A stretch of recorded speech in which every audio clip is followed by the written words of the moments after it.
আর সাথে কলা খড়তল লাগে দিন কই গল্লা পাট ধরতে পারেন? ও 10-15 গল্লা হবে। কত করে দেয় আপনাদের?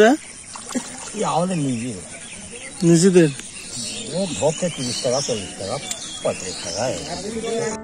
গোল্ডেন ফাইবার বা সোনালী আঁশ, গ্রাম বাংলায় এটাকে পাট বলা হয়ে থাকে। পৃথিবীর প্রায় 24% পাট বা গোল্ডেন ফাইবার বাংলাদেশেই উৎপাদিত হয়।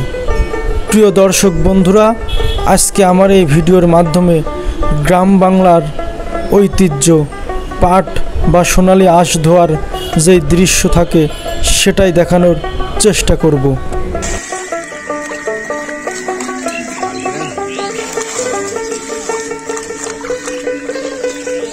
গ্রাম বাংলার এই ঐতিহ্য সোনালী আঁশ বা পাট ধোয়া কিন্তু কষ্টসাধ্যর কাজ।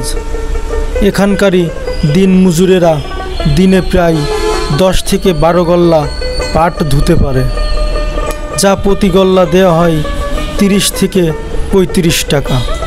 কেউ কেউ আবার 40 টাকাও দিয়ে থাকে।